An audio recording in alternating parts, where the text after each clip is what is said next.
நம்ம பார்க்க போற படம் இந்தியன் 2. வாங்க படத்துக்குள்ள போலாம். படத்தோட ஓபனிங்ல ஜெகன் பைக்ல ரோட்ல வந்துகிட்டு இருக்காரு. அந்த நேரத்துல ரோட்டோரத்துல ஒருத்தன் சுவிட்ச் ஆஃப் பண்ணிக்கிட்டு இருக்கவும் வண்டியை வேகமா பக்கத்துல இருந்த தண்ணிய அவன் மேல அடிக்க அவன் காண்டாகி பாத்து போட அப்படின்னு ஜெகன் கூட சண்டை போட, ஜெகனும் நீ பாத்ரூம்ல போக வேண்டியது ஏன்டா அந்த பப்ளிக் பிளேஸ்ல போய்கிட்டு இருக்க அப்படின்னு திட்டிக்கிட்டே வர, இவருக்கு இவரோட கேங்குக்கும் நீதி நேர்மை இருந்துதான் பழக்கம். அதனாலதான் சின்ன சின்ன தப்பெல்லாம் தட்டி கேட்பாரு. அப்படி அவங்களோட யூடியூப் ஆபீஸுக்கு போய்கிட்டு இருக்க வழியில கார்பரேஷன் குப்பை லாரியில இருந்து குப்பை அதிகமா ரோட்ல விழவும் அந்த லாரியில இருக்கவங்க கிட்ட ஏயா குப்பால் இருக்கிறதானே உங்களுக்கு சம்பளம் கொடுக்குறாங்க, இப்படி ஊர் ஃபுல்லாவே இவ்வளவு குப்பை போட்டுட்டு போறீங்களா அப்படின்னு சத்தம் போட, அவங்கள கவர்மெண்ட் கொடுக்குற காசுக்கு இவ்வளவுதான் வேலை செய்ய முடியும், வேணும்னா எங்க சூப்பர்வைசர் போய் கேட்டுக்க அப்படின்னு சொல்றாங்க. உடனே ஜெகனும் சூப்பர்வைசரை பார்த்து ஏன் சார் உங்க ஆளுங்க சரியா சுத்தம் பண்ண மாட்டாங்க அப்படின்னு கேட்க, அதுக்கு சூப்பர்வைசரும் சிட்டில ஒரு நாளைக்கு 6500 டன் குப்பை சேருது, ஒரு டன்னை சுத்தம் செய்ய 1860 தான் தராங்க, அந்த சுத்தம் செய்யற மினிஸ்டர் பரிசுத்தம் அதுல 60% எடுத்துக்கிறாரு. அப்புறம் நடுவில் இருக்கிற ஆபீசர்ஸ்க்கு கமிஷன் போய் கிடைக்கிற தம்பா துண்டு காசுல இவ்வளவு பெரிய ஊரை எப்படி சுத்தம் பண்ண முடியும்? அதுக்காக தான் ராஜ்பவன் ரோடு, ஏர்போர்ட் ரோடு,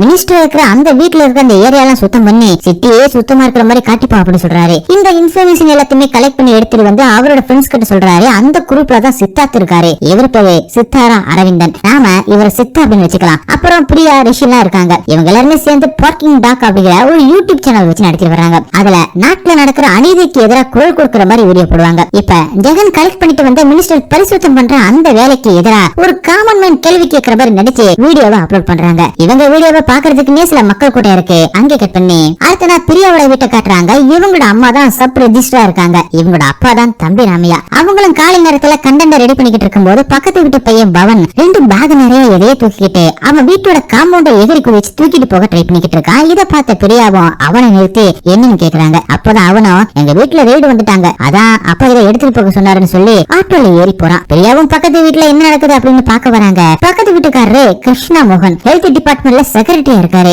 அவர் வீட்டுலதான் இன்கம் டாக்ஸ் ரெய்டு போய்கிட்டு இருக்கு. அவர்கிட்ட கணக்குல காட்டாம 1000 கோடி ரூபாய் சொத்து இருக்குன்னு சொல்லி அவரை கைது பண்ணிட்டு போறாங்க. இதை பார்த்து ஷாக்கான பிரியா அவர் எப்படி 1000 கோடி ரூபாய் சொத்து வச்சிருக்க முடியும் அப்படின்னு யோசிக்கிறாங்க. அதையே ஒரு கண்டென்ட் ஆக்கி வீடியோவும் போடுறாங்க. அதுல ஜெகன் தான் கிருஷ்ணா மோகன் மாதிரி நடிக்க அவரை பிரியாவும் பேட்டி அடிக்கிறாங்க. எப்படி சார் ஒரு மொக்க போஸ்ட்ல இருந்துகிட்டு இவ்வளவு சம்பாதிக்கிறீங்க, மிஞ்சி போனா இந்த மாசம் ஒரு 1 லட்சம் வருமா அப்படின்னு கேட்க, அதுக்கு ஜெகனும் கிருஷ்ணா மோகன் மாதிரி பதில் சொல்ல ஆரம்பிக்கிறாரு. இருக்கிற கவர்மெண்ட் ஹாஸ்பிட்டல்ல மருந்து மாத்திரையில ஆரம்பிச்சு சிடி ஸ்கேன், எம்ஆர்ஐ மிஷின் உட்பட அப்படி வாங்குற எல்லா மிஷினுக்கும் எல்லா எக்யூப்மெண்ட்ஸ்க்கும் கமிஷன் இருக்கு. ஆனா இது எல்லாத்தையுமே ஹாஸ்பிட்டல்ல வைக்கிறோம் அப்படின்னு சொல்லிட்டு கொள்ளையடிப்போம். அப்படி வச்சாலுமே வேலை செய்யாத மாதிரி மிஷினா வச்சு கணக்கு காட்டி கொள்ளையடிப்போம் அப்படின்னு சொல்றாரு. அந்த வீடியோவை யூடியூப்ல பப்ளிஷ் பண்றாங்க. அடுத்தது நெல்லை மாவட்டத்துல ஒரு ஏழை பையனோட கல்வி கடனை அவன் கட்ட முடியாம இருந்ததுனால கலெக்ஷன் குரூப் அவன் வீட்டுக்கே வந்து அவனை அவமானப்படுத்தி இன்னும் 1 வாரத்துக்குள்ள பணத்தை கட்டல உங்க அம்மா தங்கச்சியோட போட்டோவை வெட்டி ஒட்டி நெட்ல அம்மா நம்ம சுத்த விட்டுருவோம் அப்படின்னு சொல்லி மிரட்டுறாங்க. இந்த விஷயத்தை கேள்விப்பட்ட சித்தார்த்து இலவசமா கல்வியை தராம இப்படி காசை கொடுத்து கடன்கரன் ஆக்குறாங்க அப்படின்னு அரசாங்கத்துக்கு எதிரா இன்னொரு வீடியோவை போடுறாரு. இப்படி இவங்க பண்றதுலாம் மக்கள் மத்தியில நல்ல பேர் வாங்கினாலும் சில கவர்மெண்ட் ஆபீசர்ஸுக்கு பார்க்கிங் டாக்ஸ் ஆளுங்களை பார்த்தாலே ஆகாது. இருந்தாலுமே சித்தார்த்தோட டீம் எங்க அநியாயம் நடக்குதோ அதை தேடி தேடி போய் மக்களுக்கு வெளிச்சம் போட்டு காட்டுறாங்க.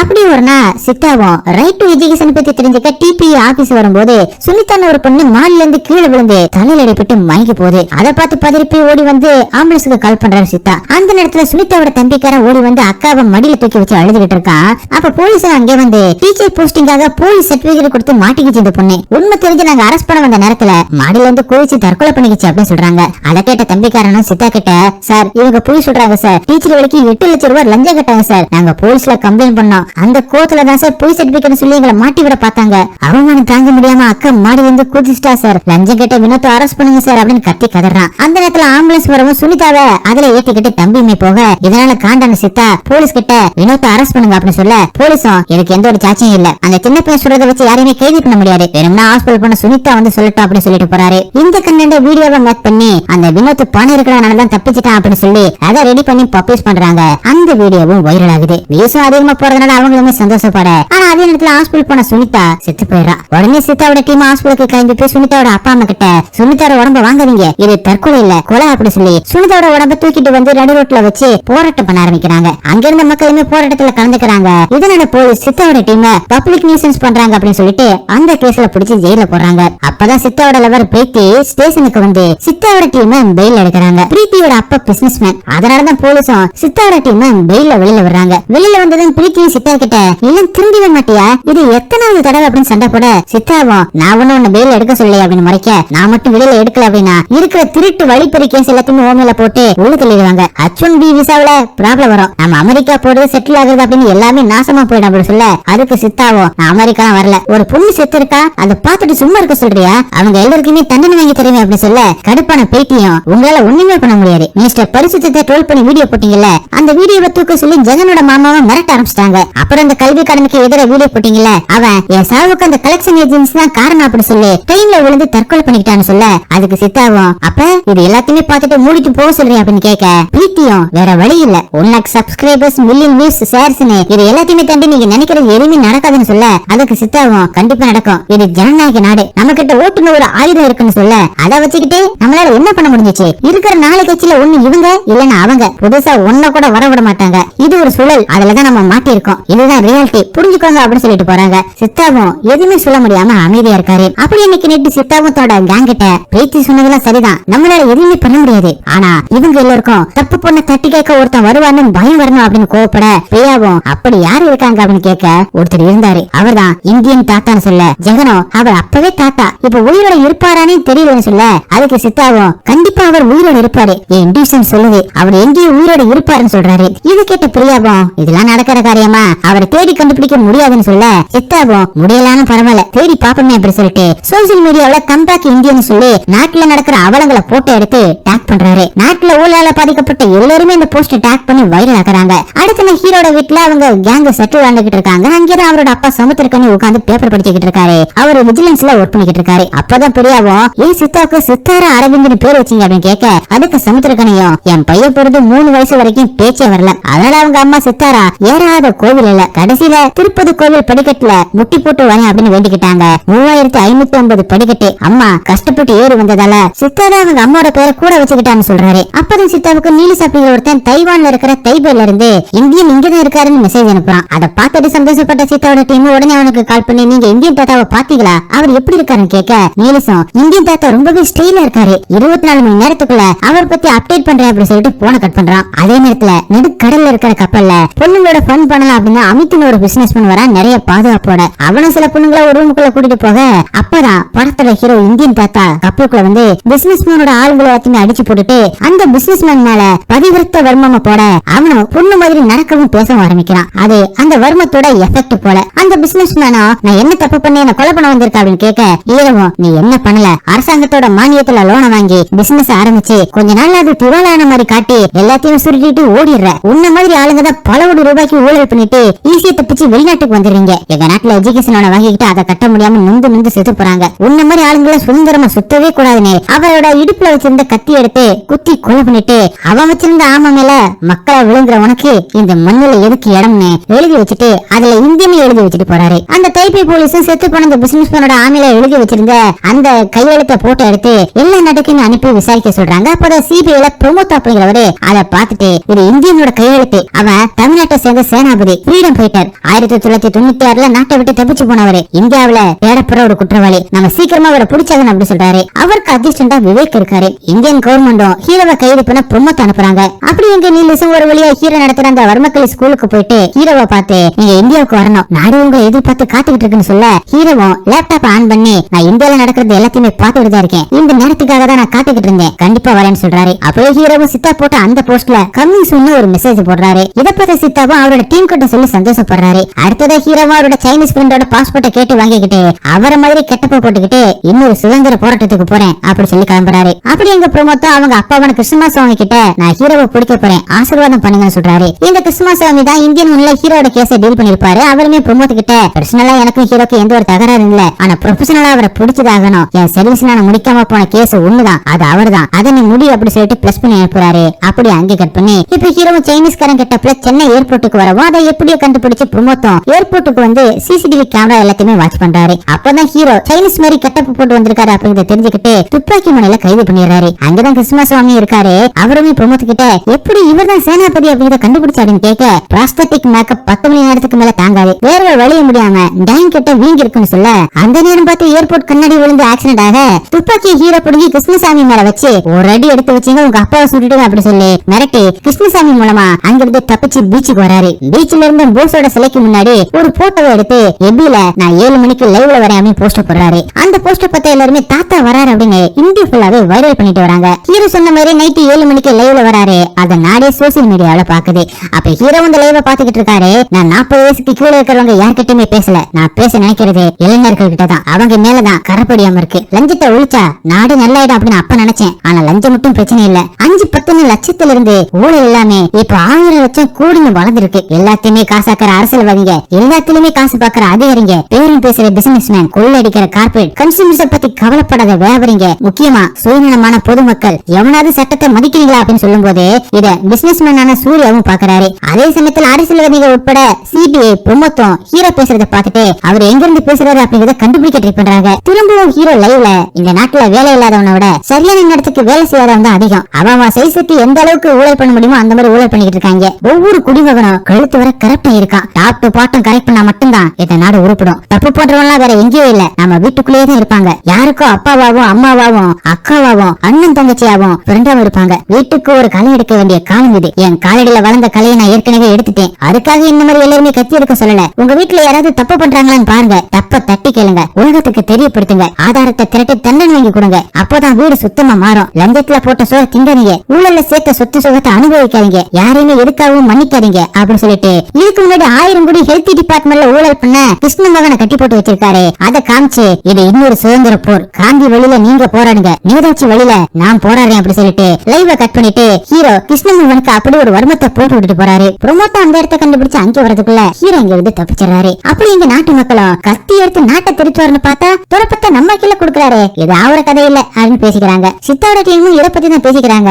அப்ப சித்தாவும் ஹீரோ சொன்னதுதான் சரி, முதல்ல நம்ம வீட்டை சுத்தம் பண்ணணும், அப்பதான் நாம நினைக்கிற மாதிரி நாடு மாறும்னு சொல்றாரு. அங்கே கட் பண்ணி ஹீரோட அப்பா சமுத்திரக்கனியை காட்டுறாங்க. அவரும் கெமிக்கல் கலந்த பணத்தை கொடுத்து பயப்படாம இந்த பணத்தை உங்ககிட்ட லஞ்சம் கேட்ட அவர்கிட்ட கொடுங்க, கரெக்டா குடுக்கற நேரத்துக்குள்ள நாங்க வந்துடணும் அப்படின்னு சொல்லி அனுப்புறாரு. கரெக்டா அவங்களும் அந்த பொதுப்பணித்துறை சேர்ந்த கதிவேல் கிட்ட பணத்தை கொடுக்கறப்ப சமுத்திரக்கனி கதிவேல கைது பண்றாரு. கதிவேலும் பணத்தை தரேன் என்னை விட்டுருங்க அப்படின்னு பேரம் பேசி பாக்கலாம். ஆனா சமுத்திரக்கனியும் ஒத்துக்கவே இல்ல, நேர்மை நீதின்னு இருக்காரு. இதெல்லாம் சித்தாவும் ஒளிஞ்சிருந்து பாத்துட்டு நம்ம அப்பா நல்லவர் தான் போல அப்படின்னு நினைக்கிறாரு. அதனால மறுநாள் அப்பாவுக்கு பிட் காப்பி எடுத்துட்டு வந்து கொடுத்துட்டு உங்களை நான் தப்பா நினைச்சிட்டப்பா சாரிப்பா அப்படின்னு சொல்ல சமுத்திரக்கனியும் எதுக்கப்புறம் சாரி எல்லாம் கேக்குற விட்டுத்தல அப்படின்னு சொல்றாரு. அதே நேரத்துல பிசினஸ்மேன் சூர்யாவும் ஒரு ஆசான வச்சு வர்ம கலையை கத்துக்கிட்டு இருக்காரு. அந்த நேரத்துல பிரியாவோட அம்மாவும் அவருக்கு கால் பண்ணி நீங்க காலேஜ் கட்ட போற அந்த இடம் சதுப்பு நிலம், மெட்ராஸுக்கு தண்ணி வரது அங்க இருந்துதான், ஒரு சப் ரெஜிஸ்டரா என்னால கையெழுத்து போட முடியாது அப்படின்னு சொல்றாங்க. அதுக்கு சூர்யாவும் உங்களுக்கு என்ன பண்ணணுமோ சொல்லுங்க அதை நான் பண்றேன்னு சொல்றாரு. அதனால பிரியாவோட அம்மாவும் சரி நாளைக்கு நீங்க நேர்ல வாங்க சைன் பண்றேன் அப்படின்னு சொல்றாங்க.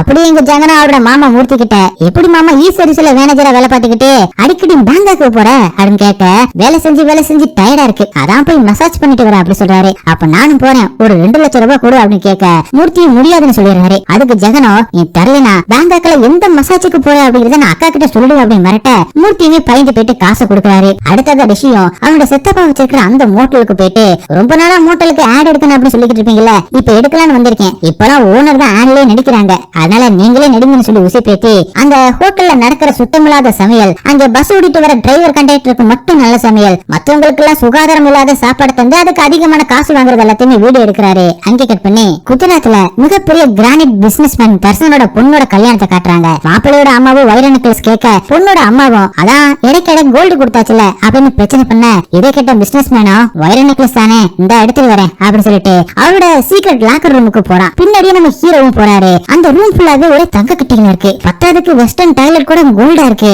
அந்த பிசினஸ்மேனும் ஒரு லாக்கரை திறந்து நெக்லஸ் எடுத்துட்டு வெளியில வரும்போது ஹீரோவும் அவன் மேல ஒரு வர்மத்தை போட அவனும் குதிரை மாதிரி ஓட ஆரம்பிக்கிறான். அப்பதான் ஹீரோவும் கவர்மெண்ட் கொடுக்கிற குவாரி டெண்டரை கம்மி ரேட்டுக்கு எடுத்து கவர்மெண்ட் சொன்ன அளவை விட 1000 மடங்கு அதிகமா பள்ளம் போட்டு நாட்டு வளத்தை அழிக்கிற, இதனாலதான் பூமிக்கு உள்ளே முடிஞ்சு போற போகமத்தை இப்ப பூமிக்கு வெளியே வர வச்சிட்டீங்க. மலை நிலம் கடன்னு எது கிடைச்சாலும் சுரண்டி திங்கீங்களே, அப்புறம் எப்படி இயற்கை வளம் மிஞ்சம்? எல்லாத்தையுமே பணமாவும் தங்கமாவும் மாத்திக்கிட்டு இருந்தா அடுத்த தலைமுறை சோத்துக்கு என்ன பண்ணும்? தாலிக்கு தங்கம் இல்லாம திண்டாடுற பெண்கள் இந்த நாட்டுல லட்சம் பேர் இருக்காங்க, உனக்கு தங்கத்திலே டாய்லெட் கேக்குதா அப்படின்னு அவனை அட்டிச்சு வெளியில அனுப்ப அவனுமே குதிரை மாதிரி கத்திக்கிட்டே ஓட ஆரம்பிக்கிறான். அப்படி அவன் குடும்பம் பின்னாடியே ரோட்ல ஓடிக்கிட்டு இருக்கு. ஒரு கட்டத்துல இந்த பிசினஸ்மேன் மூக்குல இருந்து ரத்தம் வெளியே அப்படியே செத்து போறான். அதே நேரத்துல எங்க பிரியாவோட அம்மாவும் சூர்யா கிட்ட லஞ்சம் வாங்கிக்கிட்டு அந்த சதுப்பு நிலத்தை சூர்யாவோட பேர்ல ரெஜிஸ்டர் பண்றாங்க. இந்த பக்கம் ஜெகனும் அவர் மாமா மூர்த்தி கூட ஆபீஸுக்கு போயிட்டு அவர் எப்படி 50 ரூபாய் ஆதார் கார்டுக்கு 300 ரூபாய் வாங்குறாரு அப்படிங்கறத வீடியோ எடுக்கிறாரு. அடுத்த சீன்ல பிரமோத்தம் குஜராத்ல இருக்கிற தர்சனோட வீட்டுக்கு வந்து தர்சனோட பங்களாவை சுத்தி பார்த்துட்டு கல்யாணத்துக்கு வந்த மக்கள், போலீஸ், பிரைவேட் செக்யூரிட்டி அப்படின்னு இவ்வளவு பேர் உயிர் இருந்தும் ஹீரோ வந்து எப்படி கொண்டிருக்காரு, எப்படி கொலை பண்ணிருக்காரு, கண்டிப்பா லோக்கல் சப்போர்ட் இல்லாம இதை பண்ண முடியாதுன்னு சொல்ல குஜராத் போலீஸும் இந்த ஸ்டேட்ல மட்டும் ஹீரோக்கு சோசியல் மீடியாவில 80 லட்சம் ஃபாலோவர்ஸ் இருக்காங்க, யாருன்னு போய் கேட்கறது அப்படின்னு சொல்ல அதுக்கு ப்ரொமோட்டும் கொலை நடந்த நாள் அதுக்கு அடுத்த நாள் இந்த இடத்தை சுத்தி தமிழ்நாட்டுல இருந்து வந்த மொத்த கால் லிஸ்டுமே எடுங்கன்னு சொல்றாரு. அப்படி எங்க சித்தாவும் பிரீத்திக்கு ஒரு வீடியோ அனுப்புறாரு. அதை ஓப்பன் பண்ணி பிரீத்தியுமே பாக்குறாங்க. அப்ப அதுல முத்துலட்சுமி அப்படிங்கிற ஒரு பொண்ணு, எங்க அம்மா ரொம்ப நாளா வயிறு வலியில இருந்தாங்க, டாக்டர் கிட்ட செக் பண்ணி பார்த்தப்ப அப்பெண்டிக்ஸ் பிரச்சனை அப்படின்னு சொன்னாங்க, நாங்களுமே ஆபரேஷன் பண்ணிக்கலாம் அப்படின்னு முடிவு பண்ணி ஹாஸ்பிட்டலுக்கு போனோம். அந்த நேரத்துல பிரீத்தியோட அண்ணன் தான் ஆபரேஷன் பண்ணிருக்காரு. அப்பெண்டிக்ஸ் ஆபரேஷனை வயிற்றுல பண்றதுக்கு பதிலா முதுகு கிழிச்சு குடலை தேடி இருக்காரு. அதுக்கப்புறம் தான் அது முதுகு அப்படின்னு தெரிய வர திரும்பவும் வயிற்று கிழிச்சு சர்ஜரி பண்றதுக்குள்ள முத்துலட்சுமி அம்மா இறந்து போயிருக்காங்க. இதுல நான் கண் கூட பார்த்த இடமே முத்துலட்சுமி சொல்ல அதை கேட்ட பிரீத்தியுமே அழுகுறாங்க. அடுத்த நாள் தன்னோட அப்பா அம்மா அண்ணனை கூப்பிட்டு வச்சு, உங்ககிட்ட பணம் இருக்குன்னு தகுதியே இல்லாதவனை எதுக்கு நீங்க டாக்டர் ஆக்குனீங்க அப்படின்னு சண்டை போட கடுப்பான அப்பாவும் பிரீத்திய ஒரு அடியை போட்டு அவங்க கூட சேர்ந்துகிட்டு இப்ப வீட்டுக்குள்ளே பேச்சு பண்ண ஆரம்பிச்சிட்டியா, மெடிக்கல்ல இந்த மாதிரி நடக்கிறதுலாம் சகஜம் தான் அப்படி சொல்லி சத்தம் போட பிரீத்தியும் சகஜம் தாப்பா, நீங்க அவன் கையால ஆபரேஷன் பண்ணிக்குவீங்களா, அம்மா அவன் எழுதி தர மருந்து நீங்க சாப்பிடுங்களா அப்படின்னு கேள்வி கேட்க ரெண்டு பேருமே அமைதியா இருக்காங்க. இங்க குஜராத்ல இருக்கிற பிரமோத் கிட்ட விவேக்கும் அடுத்ததா ஹீரோ யார கொலை பண்ண போறாருன்னே தெரியலன்னு சொல்ல பிரமோத்தும் அடுத்ததா யாரு சாக போறாங்க அப்படிங்கறத கண்டுபிடிக்கிறதுக்கு பதிலா நாம ஹீரோவை கண்டுபிடிக்கணும். போலீஸ் சந்தேகப்படாத இடமான police station, commissioner office, court, judge வீடு, டிஃபென்ஸ் ஏரியா இங்கெல்லாம் தேடி பாருங்க, கண்டிப்பா மாட்டுவாருன்னு சொல்றாரு. விவேக்கும் சரி தேடி பாக்குறா அப்படின்னு சொல்றாரு. அங்கே கட் பண்ணி Punjab public commission chairman Kishan Singh இப்ப ஸ்பேஸுக்கு போறதுக்காக பிராக்டிஸ் பண்ண ஜீரோ கிராவிட்டி இடத்துல பிராக்டிஸ் பண்ணிக்கிட்டு இருக்காரு. அப்ப அங்க வந்த ஹீரோவும் கிஷன் சிங்க ஜீரோ கிராவிட்டிலேயே ஒரு வருமத்தை போட்டு உடம்புல இருந்து எல்லா தண்ணி வந்து 3 மணி நேரத்துல நீ செத்துடுவேன்னு சொல்லிட்டு உன்னோட ரெக்ரூட்மெண்ட் போர்டுல தான் வருஷம் கவர்மெண்ட் வேலை கிடைக்கும், நிறைய பேர் படிச்சு பரிச்சு எழுதுவாங்க, ஆனா நீ பணந்தர ஆளுங்க கிட்ட இருந்து பணத்தை வாங்கிக்கிட்டு அவங்களுக்கு வேலை போட்டு கொடுத்துட்டு தகுதியானவங்களை ஃபெயில் பண்ற, அதனால நல்ல ஆபீசர்ஸ் வேலைக்கு வரவே இல்ல, அவங்களுடைய எதிர்காலத்தை சாகடிக்கிறீங்க, ஏழைகளுக்கு வேலை கிடைக்கிற அந்த வாசலையுமே அடைச்சிட்டீங்க, தகுதியே இல்லாதவங்க பதவியில உட்கார்றதுனாலதான் அரசாங்கம் செய்யற எந்த ஒரு வேலையும் உருப்படாம போகுது, இதுல கூட வளர்ச்சியே இல்ல, இது வரைக்கும் 7,50,000 போஸ்டுக்கு 1.5 லட்சம் கோடி ரூபாய்க்கு நீ ஊழல் பண்ணிருக்க, அந்த ஊழல மறைக்க நூற்றுக்கணக்கான கொலைகள், நிலத்தை வாங்குறது பத்தாது இப்ப மார்ச்ல வர இடம் வாங்கி போட்டிருக்க, நீ சத்தத்துக்கு அப்புறமா போய் இந்த இடத்த போய் நேர்லயே பாரு அப்படி சொல்லி அவனை அங்கேயே கொண்டு போட்டு வராரு. அப்படி எங்கே பிரியாவோட அம்மாவை சமுத்திரக்கனியை லஞ்சம் வாங்கின குற்றத்துக்காக கைது பண்றாரு. பிரியாவோட அம்மாவை புரியாத விஜிலன்ஸ்ல மாட்டி விட்டுருக்காங்க அப்படிங்கிறது தெரிஞ்சு அவங்க அம்மாவும் அப்பாவும் அடிக்க போறாங்க. உடனே பிரியாவை கூப்பிட்டு அவங்க அம்மாவோ இதெல்லாம் உனக்காக தான் பண்ணேன், நான் பண்ணது எல்லாமே உனக்காக தான், ஆனா நீயே என்ன புரிஞ்சுக்காம மாட்டி விட்டுட்டே அப்படின்னு சொல்ல பிரியாவோ இதெல்லாம் நீங்க எனக்காக பண்ணல, உங்க ஸ்டேட்டஸ்க்காக பண்ணிருக்கீங்க, தப்பு பண்ணா தண்டனை அனுபவிக்கணும் அப்படி சொல்லி ஜெயிலுக்கு அனுப்புறாங்க. பிரியாவோட அப்பாவும் என் பொண்டாட்டி அரெஸ்ட் பண்ணாங்க அப்படின்னு கத்தி கதறாரு. ஆனா இதெல்லாம் காதுல கூட வாங்காம சமுத்திரக்கனியும் அவங்களை கூட்டிட்டு போறாரு. அடுத்ததா ஜெகனோட மாமா அப்படி ரிஷியோட சித்தப்பான்னு அவங்க வீட்டுல இருக்கிற பசங்க எல்லாருமே அவங்கவுங்க அம்மா அப்பா அண்ணன் தங்கச்சி ஃப்ரெண்டுன்னு யாரெல்லாம் லஞ்சம் வாங்குறாங்களோ அவங்க எல்லாருமே விஜிலன்ஸ்ல போட்டு கொடுக்க ஆரம்பிக்கிறாங்க. ஊரு ஃபுல்லாவே நிறைய பேர் கைதாக்குறாங்க. இந்த கைதானவங்க எல்லாருமே ஹீரோ மேல செம்ம கோவத்திலயும் இருக்காங்க. இந்த பக்கம் பிரமத்தும் பஞ்சாப் பார்டருக்கு வந்து செத்து போன கிஷன் சிங்க கொள்ள கண்டிப்பா ஹீரோ அந்த பார்டர் தாண்டி தான் வந்திருக்கணும், யாருதான் இந்த ஹீரோக்கு உதவி பண்ணிருப்பாங்க அப்படின்னு கொந்தளிச்சுக்கிட்டு இருக்காரு. யாரு மேல சந்தேகம் வருது அவங்க எல்லாரோட லிஸ்ட்டுமே எடுங்க அப்படின்னு சொல்லிட்டு பக்கத்துல இருந்த விவேக் கிட்ட குஜராத்ல கொலை நடந்த அந்த இடத்தை சுத்தி கால் லிஸ்ட் எடுக்க சொன்ன எடுத்தீங்களா அப்படின்னு கேட்க மொத்தமா அந்த டைம் 2000 காலுக்கு மேல வந்திருக்கு, அதை ஒவ்வொன்னா செக் பண்றதுக்குள்ள 3 வருஷத்துக்கு மேல ஆயிடும் அப்படின்னு சொல்லிட்டு அதுக்கு பேசாம பஞ்சாப்ல இருந்து தமிழ்நாட்டுக்கு வந்து போன் கால்ஸ் ட்ரேஸ் பண்ண சொல்லிட்டோம் அப்படின்னு கேக்குறாரு. அதுக்கு பிரமோத்தும் கால்ஸை வச்சு ட்ரேஸ் பண்றது ரொம்ப கஷ்டம், ஆனா வாய்ஸை வச்சு ட்ரேஸ் பண்ணலாம், இது பார்டர் ஏரியா, அதனால கண்டிப்பா இங்க நடக்கிற எல்லா கால்ஸும் ரெக்கார்டா இருக்கும், உடனே பெர்மிஷன் வாங்கி ட்ரேஸ் பண்ணுங்க அப்படின்னு சொல்றாரு. அப்படி எங்க சென்னையில சித்தாவோ அவங்க அப்பாவுக்கு பெட் காப்பி கொடுத்துட்டு என்ன மன்னிச்சுங்கப்பா அப்படின்னு சொல்ல அவரை அரெஸ்ட் பண்ண விஜிலன்ஸ் வந்து ஆளுங்க வந்திருக்காங்கன்னு சொல்றாரு. நான் என்ன தப்புப்பா பண்ணேன் அப்படின்னு சமுத்திரக்கனி கேட்க அப்பதான் சித்தாவும் முன்னாடி நைட்டு பிரியோட அப்பா வந்து எல்லா உண்மையும் சொல்லிட்டாரு அப்படின்னு சொல்ல அந்த சீனை காட்டுறாங்க. பிரியோட அப்பா சித்தோட ஆபீஸுக்கே வந்து எங்களை மாதிரியான ஆளுங்களை தான் உங்க அப்பா ஈஸியா புடிச்சு கொடுப்பாரு, பெரிய பெரிய ஆளுங்க கிட்ட நிறைய காசை வாங்கிக்கிட்டு அப்படியே போக விட்டுருவாரு, நாங்க பண்ண தப்பு உங்க அப்பா பண்ண சரியா, காலையில அரெஸ்ட் ஆன ஹெல்த் செக்ரட்டரி சாயங்காலத்துக்குள்ள எப்படி வெளியில வந்தார் தெரியுமா, கிருஷ்ணமோகன் சார் மேல எந்த ஒரு தப்புமே இல்ல அப்படின்னு சொல்லிட்டு அவன் பையன் கொண்டு வந்து அந்த பேக்கை வாங்கிக்கிட்டு அவரை வெளியில விட்டது உங்க அப்பா தான், மாடியில இருந்து விழுந்து செத்து போன சுனிதா அதுக்கு காரணம் உங்க அப்பா தான், சுனிதாவும் அவளோட தம்பியும் 8 லட்சம் ரூபாய் லஞ்சம் கொடுக்கறதுக்கு பதிலா 6 லட்சம் லஞ்சம் கொடுத்ததுனால டீச்சர் வேலை இல்ல அப்படின்னு சொல்லி வெளியில அனுப்ப பார்த்தா வினோத், சுனிதாவும் அவளோட தம்பியும் உங்க அப்பா கிட்ட தான் வந்து கம்பெனி கொடுக்க போனாங்க, அவரும் கொஞ்சம் அமௌண்ட்ல அந்த கெமிக்கல் தடவி அந்த அமௌண்ட் கொடுக்கும் போது அவன் கையங்கலமா குடிக்கலாம் அப்படின்னு வந்தாரு, ஆனா வினோத் அவனோட ஹையர் ஆபீசருக்கு கால் பண்ணி உங்க அப்பா கிட்ட கொடுக்க அவளும் உங்க அப்பாவுக்கு பணம் தானே அப்படின்னு சொல்ல கடைசியில சுனிதாவோட சர்டிபிகேட் போலி அப்படின்னு திசை திருப்ப இது எல்லாத்துக்குமே காரணம் உங்க அப்பா தான் அப்படின்னு எல்லாத்தையுமே ஆதாரத்தோட சொல்ல சித்தாவும் கிருஷ்ணமோகன் அப்புறம் சுனிதாவோட தம்பி கிட்ட நடந்ததை கேட்டு தெரிஞ்சுக்கிட்டு அதுக்கப்புறம் அப்புறம் தான் விஜிலன்ஸ்ல கம்ப்ளைண்ட் கொடுத்து வச்சிருக்காரு. இப்ப தன்னோட அப்பா கிட்ட சித்தாவும் அந்த பொண்ணு செத்ததுக்கு நீங்க தான் காரணம்னு சொல்ல சித்தாவோட அம்மாவும் அடிக்க போறாங்க. அப்ப சமுத்திரக்கனியும் சித்தாவை கூப்பிட்டு இது எல்லாமே உனக்காக தான் பண்ணேன், நீ கேட்கறதுக்கு முன்னாடியே நீ நினைச்சதெல்லாம் வாங்கி கொடுத்தல, நீயே இப்படி பண்ற அப்படின்னு கேட்க அதுக்கு சித்தாவும் அடுத்தவங்க கொடுத்த லஞ்சத்துலதான் இதெல்லாம் எனக்கு கிடைச்சிச்சுன்னு நினைக்கும் போது கூசுது, சாக்கடைக்குள்ள இருந்து எழுந்த மாதிரி அருவருப்பா இருக்குன்னு சொல்றாரு. இதை கேட்ட அம்மாவும் சித்தாவை கண்ணத்துல ஒரு அடியை போட்டு பைத்தியக்காரனானி யாருமே பண்ணாதடா உங்க அப்பா பண்ணாரு, நம்ம நல்லா இருக்கணும் அப்படின்னு தானே பண்ணாரு அப்படின்னு சண்டை போட அதுக்கு சித்தாவும் உனக்கு தாம புரியல, நம்ம நல்லா இருக்குன்னு நினைக்கிற அது முழுசும் நமக்கு சொந்தம் இல்ல, நீ வச்சிருக்கிற 50 பட்டுப்புடவையில 40 உன்னோடதே இல்ல, நீ வச்சிருக்கிற 150 சவரன்ல 100 உன்னோடதே இல்ல அப்படி சொல்ல கடுப்பான அப்பாவும் சித்தாவை அடிச்சு யார்டா உனக்கு பேச கத்து கொடுத்தது அப்படி சொல்ல நீங்கதாப்பா நீதி நேர்மனை சொல்லி கத்து கொடுத்தீங்க, ஆனா நீங்களே இப்படி இருப்பீங்க நான் எதிர்பார்க்கலப்பா அப்படி சொல்ல சமுத்திரக்கனி எதுவுமே பேசாம ஜெயிலுக்கு போறாரு. அப்படி சித்தாவா அவங்க அம்மாவை சமாதானப்படுத்த பாக்குறாரு. ஆனா அவங்க அம்மா சித்தா பேச்ச கேட்கற மாதிரியே இல்ல. சித்தாவோட டீமும் இப்படி வீட்டுல இருக்கிற ஒவ்வொருத்தருமே நாமளே காட்டி கொடுத்துட்டீங்க அப்படின்னு சோகத்துல கண்ணீரோட இருக்காங்க. அந்த நேரத்துல ஹீரோ வீடியோ கால் பண்ணி 2வது சுதந்திர போர்ல நீங்க முதற்கட்ட வெற்றியை அடைச்சிட்டீங்க, நான் நாளைக்கு உங்களை பார்க்க வரேன் அப்படி சொல்றாரு. அதால சித்தாவோட டீம் ஹாப்பியா இருக்காங்க. அடுத்த நாள் ஹீரோவை பார்க்க போறதுனால சித்தாவோட டீமும் பயங்கர குஷியோட கிளம்புறாங்க. அந்த நேரத்துல சித்தாவோட அம்மா அவமானம் தாங்க முடியாம தற்கொலை பண்ணிட்டாங்கன்னு தெரிய வர எல்லாருமே சித்தாவோட வீட்டுக்கு போறாங்க. ஆனா அங்க இருந்த சித்தாவோட தாத்தா மாமா எல்லாருமே நீ பண்ண வரைக்கும் போதும், இனிமே எங்க முகத்துல முழிக்காது அப்படின்னு விரட்டி அனுப்புறாங்க. அம்மாவோட முகத்தை ஒரு தடவை பாத்துட்டு போறேன் அப்படின்னு சொன்னா கூட யாருமே கேட்கற முடியல, அடிச்சு துரத்துறாங்க. கடைசியில சுடுகாட்டுல கொல்லி கூட போட விடல. இதனால ரொம்பவே மனம் உடைஞ்சு போறாரு சித்தா. அந்த சோகத்துல வரும்போது ஹீரோ சுடுகாட்டுக்கே வந்து நம்மளோட சந்திப்பு இந்த மாதிரி இருக்க கூடாதுன்னு நினைச்சேன், உங்களோட இழப்பு ஈடு செய்ய முடியாது, ஓ வழி எனக்கு புரியல அப்படின்னு ஆர்வம் சொல்ல போறாரு. ஆனா சித்தாவை தட்டி விட்டுட்டு என் வழி எப்பவுமே உங்களுக்கு புரியாது, ஒரே நாள் எங்க வாழ்க்கையே இப்ப சூனியம் ஆயிடுச்சு, சுத்தி இருக்கிறவங்க எல்லாருமே எங்களை ஏதோ ஒரு தீவிரவாதி மாதிரி பாக்குறாங்க, கடைசியில எங்க அம்மாவோட முகத்தை கூட பாக்காத மாதிரி பண்ணிட்டீங்க, நீங்க சொல்றதெல்லாம் கேட்க நல்லாதான் இருந்துச்சு, ஆனா இப்படி நடக்கும்னு நான் கொஞ்சம் கூட எதிர்பார்க்கல, நீங்க வயசுல பெரியவர் தானே, இதை பத்தி கொஞ்சமாவது யோசிச்சு பாத்தீங்களா, எங்க அப்பா தானே தப்பு பண்ணாரு, எங்க அம்மா என்ன பண்ணாங்க, உங்களுக்கு தான் பொண்டாட்டி பிள்ளை அப்படின்னு யாருமே இல்ல, கலையை புடுங்குற அப்படின்னு சொல்லிட்டு சொந்த மகனையே கொன்னீங்க, பேசி பேசி எங்களையும் மாத்திட்டீங்களே, வீட்டை சுடுகாடா மாத்திட்டு நாடு நல்லா இருந்தா என்ன பிரயோஜனம், என் கையை வச்சு என் கண்ணையே குத்திட்டீங்கல்ல, நீங்க வரணும்னு ஆசைப்பட்ட முதல்ல நான் தான், இப்ப நீங்க போன ஆசைப்படுற முதல்ல நான் தான் அப்படின்னு சொல்லிட்டு மொபைல் எடுத்து கோ பேக் இந்தியன் அப்படின்னு போஸ்ட் போட மனசு உடைஞ்சு போய் ஹீரோ தள்ளாடி அங்கிருந்து நடக்க ஆரம்பிக்கிறாரு. அந்த நேரத்துல பிரமோத் ஹீரோட வர்மத்துல பாதிக்கப்படக்கூடாது அப்படின்னு சொல்லிட்டு புல்லட் சூப்பா போட்டுக்கிட்டு போலீஸோட வர அங்கிருந்து ஹீரோவும் தப்பிக்க அவரை பிரமோத்தும் துரத்திக்கிட்டே போறாரு. இன்னொரு பக்கம் சூர்யாவும் ஹீரோவை ஆளுங்களை வச்சு கொலை பண்ண சொல்றாரு. ஏன்னா எப்படி ஹீரோ உயிரோட இருந்தா நம்மள போட்டுருவாரு அப்படிங்கிற பயம். ஒரு பக்கம் சிபிஐயும் இன்னொரு பக்கம் ரவுடிங்களும் துரத்த ஹீரோ அவங்க கிட்ட இருந்து படாத பாடுபட்டு தப்பிக்க பாக்குறாரு. ஆனா பாதிக்கப்பட்ட அரசாங்க அதிகாரிகளும் அவங்க வீட்டை சேர்ந்தவங்களும் ஒரு கட்டத்துல களத்திலே இறங்கி ஹீரோவை கல்லாலே அடிக்கிறாங்க. உன்னாலதான் என் குடும்பத்தை சேர்ந்தவங்க ஜெயிலுக்கு போனாங்க அப்படின்னு சொல்லி கல்லாலே அடிக்கிறாங்க. அங்கே வந்து பிரமோத்தும் பொதுமக்களை தடுத்து ஹீரோவை துப்பாக்கி முனையில கைது பண்ணி விலங்க மாட்டி இழுத்துட்டு போறாரு. கையில தான் விலங்க மாட்டியாச்சு அப்படின்னு சொல்லிட்டு பிரமோத்தும் புல்லட் பொறுப்பு கலட்ட ஹீரோ கீழே கடந்த மரக்கட்டைய காலால தாக்க அது பிரமோத்தோட முதுகுல இருக்கிற வர்ம புள்ளியில பட்டு ஆளு கைகால் முடங்கி போறாரு. பிரமோத்த உடனே ஹாஸ்பிட்டலுக்கு கூட்டிட்டு போக இன்னொரு பக்கம் ஹீரோவை ஜட்ஜி முன்னாடி போலீஸ் பண்ணி ஜெயில போட விவேக் கூட்டிட்டு போறாரு. இந்த பக்கம் பிரமோத்தை காப்பாத்த வருமன் தெரிஞ்சவங்களால மட்டும்தான் முடியும் அப்படின்னு டாக்டர் கைய விரிக்க பிரமோத்தோட அப்பா கிருஷ்ணசாமி பிரமோத்தை தூக்கிக்கிட்டு ஹீரோ இருக்கிற அந்த இடத்துக்கு போயிட்டு ஹீரோ கிட்ட என் பையனை காப்பாத்தி கொடு இல்லன்னா செத்துருவான் அப்படின்னு சொல்ல ஹீரோவும் அப்ப என்னை வெளியில விட சொல்ல அப்படின்னு சொல்ல பிரமோத்தோட அப்பாவும் ஜட்ஜி கிட்ட என் பையன் தான் ஹீரோவை பிடிச்சு கொடுத்தான், அவன் இப்ப சாக கிடக்குறான், இங்க பெரிய மனசு பண்ணி ஹீரோவை விடுங்க அப்படின்னு சொல்லி அவரோட குடும்பமே கையெடுத்து கும்பிடுது, என் பையன் திரும்ப பிடிச்சு கொடுப்பான் கெஞ்சி கேக்குறேன்னு சொல்ல ஜட்ஜும் ஜட்ஜ்மெண்ட் காப்பியை கிழிச்சு போட்டுட்டு என்னமோ பண்ணுங்க அப்படின்னு சொல்லிட்டு போறாங்க. அப்படியே ஹீரோவும் பிரமோத்த ஆம்புலன்ஸ்ல ஏத்திக்கிட்டு என்னை யாருமே பின்தொடர கூடாது அப்படின்னு சொல்லிட்டு அங்கிருந்து கிளம்புறாரு. அப்படியே இந்த படத்தை முடிக்கிறாங்க.